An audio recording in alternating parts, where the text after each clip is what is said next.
सरकार जो है गौ माता के नाम पर गोबर भर के रखा हुआ है, उसके लिए दिमाग काम नहीं कर रहा है। जी हाँ, देश में जिस प्रकार से महंगाई बढ़ रही है उसको लेकर सारे विपक्ष जो है वो एक होते नजर आ रहे हैं। और ये जरूरी भी है, अगर सत्ताधारी या सत्ता में बैठी सरकार अगर जनता के खिलाफ या जनता के विरुद्ध अगर कोई ऐसा काम करती है जिससे जनता परेशानी में आती है, तो उसको लेकर ये विपक्ष का एक दायित्व तो बनता है कि उन सारे परेशानियों को जो है विपक्ष की जो पार्टियां हैं वो उन मुद्दों को जनता के सामने या उन सरकार के सामने रखे। और जिस प्रकार से देश में लगातार मूल्य वृद्धि की जो बातें सामने आ रही है उससे आम जनता जो है काफ़ी परेशान नजर आ रही है। उसी को लेकर आज तिनसुकिया के थाना कार्यालय में सीपीआई द्वारा एक प्रतिवाद किया जा रहा है मूल्य वृद्धि को लेकर। और इस बीच हमारे साथ उपस्थित हैं तिनसुकिया सीपीआई डिस्ट्रिक्ट के सेक्रेटरी रंजन चौधरी जी। उनसे हम जानेंगे इस पूरे मामले में आखिर महंगाई को लेकर सीपीआई जो है किस प्रकार ये जो है प्रतिवाद जो कर रही है उसका कारण क्या है। तो सबसे पहले सर स्वागत है आपका, क्या कहेंगे मूल्य वृद्धि को लेकर आज जो प्रतिवाद? नहीं देखिए, मूल्य वृद्धि को लेकर के कुछ कहने वाला कुछ है ही नहीं, क्योंकि अभी जो शासकीय दल है और खास करके हमारा सीएम साहब है जो मामा जी उनको बोलते हैं ना, लेकिन भागिनी लोगों का क्या हालत में है उसका चिंता उन लोगों को नहीं है।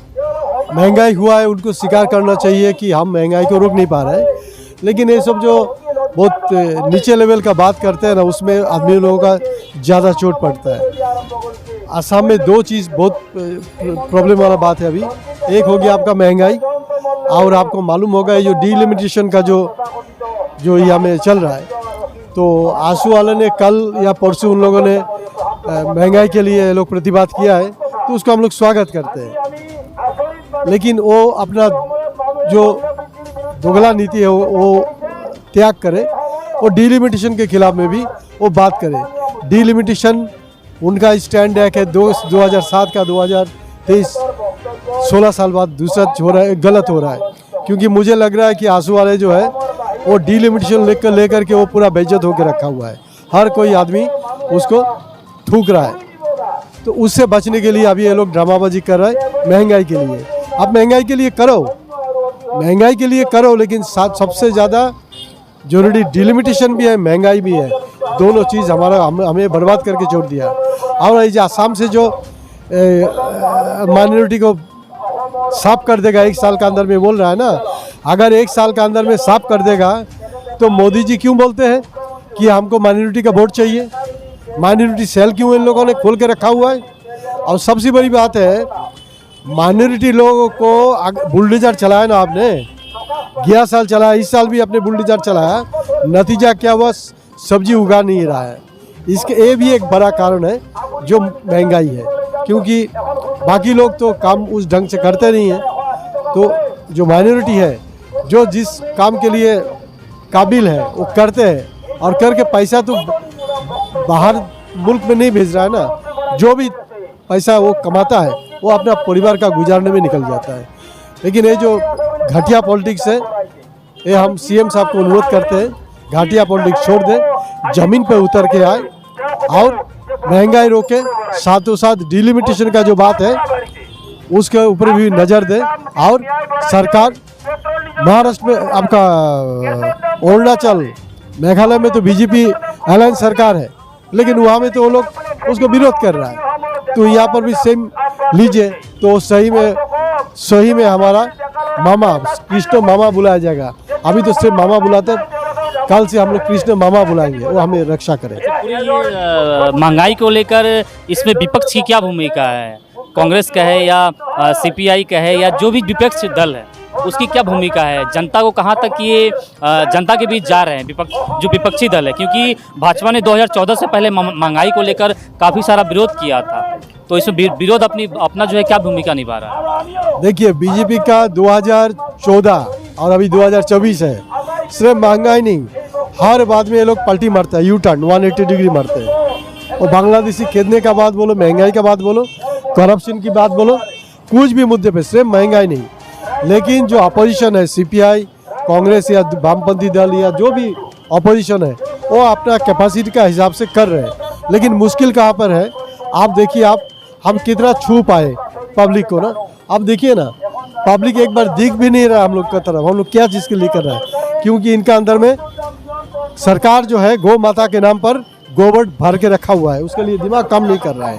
और वो बोल रहे हैं कि बात ये भी है ना कि आप लोग जो है जनता तक पहुंच नहीं पा रहे हैं, जनता आपकी तरफ नहीं देख रही है, बल्कि आप जो है जनता की तरफ नहीं पहुंच पा रहे हैं। जिस प्रकार से बीजेपी 2013 से पहले शायद जनता के दिमाग में नहीं थी, जिस तरह से जनता के दिमाग में इन्होंने अपना घर बनाया है, तो विपक्ष क्यों फेल है इसमें, वो क्यों विफल हो रहा है? आप किसकी बात कर रहे हो? 2013 तक जो मीडिया अपोजिशन को दिखा रहा था ना, वही मीडिया, सेम बैनर का मीडिया, मैं आपका चैनल को नहीं दोषारोप नहीं करता हूँ, सब मीडिया 99.99% जो मीडिया है 2012-13 में अन्ना से हजारे का मूवमेंट से शुरू करके जो रोल अदा किया था वो भी यूटर्न मार के बैठा हुआ है। हम लड़ रहे नहीं है, ऐसा नहीं है, फोकस में दूसरा है। 1 साल का अंदर में वो मियाँ साहब करेगा, मजाक कर रहे क्या लोग? तो मोदी जी क्यों मुस्लिम कंट्री में विजिट करते, वहाँ में जाके वो लोग का इतना खुशामद क्यों कर रहे, वहाँ से तेल क्यों खरीद रहे हैं? ये सब बीजेपी वाला जो दुगला है वो दिखाते कुछ है, करते कुछ है। लेकिन आज का 10 साल में जनरेशन का चेंज हुआ, मीडिया लगभग टोटल चेंज है। उस समय मीडिया उनके पास एक बड़ा हथियार था। आज देखिएगा शाम को प्राइम टाइम में हम कोई गांव में ये डेमोन्स्ट्रेशन नहीं कर रहे, तिनसुकिया का 0 पॉइंट में थाना चार्ली में कर रहे हैं। हम श्योर है, हम कॉन्फिडेंट है कि आज शाम 7 बजे कोई भी प्राइम टाइम में नहीं बजेगा। जो मेन चैनल है आसाम का कोई भी नहीं बजाएगा, क्योंकि उसका भी मुख बंद कर रखा है। तो हमारा प्रचार होगा कैसे? प्रॉब्लम उस जगह में जनता नहीं देख रहा, जनता तो पहुंच नहीं पा रहा है, क्योंकि हम जनता को गले लगा करके अब बोल नहीं सकते और दूसरा केस ठोक दिया जाएगा। परसों में देखा है किसी संगठन ने महंगाई के खिलाफ किया है, ट्रैफिक वाला पूरा रास्ता क्लियर कर रहा है। यहाँ 12 बजे विक्षोभ प्रदर्शन है, 11 बजे से यहाँ पर सीआरपी का बड़ा डेमोन्स्ट्रेशन करके बैठा हुआ, गाड़ी पूरा का पूरा गाड़ी लगा गया। लेकिन वही रूप तो हम लोग उस समय में नहीं देखते। वो महंगाई में जो भी विरोध करेगा उसमें भी कौन सरकार का है, कौन सेफ है, कौन अनसेफ है, उसको भी देखते हैं लोग।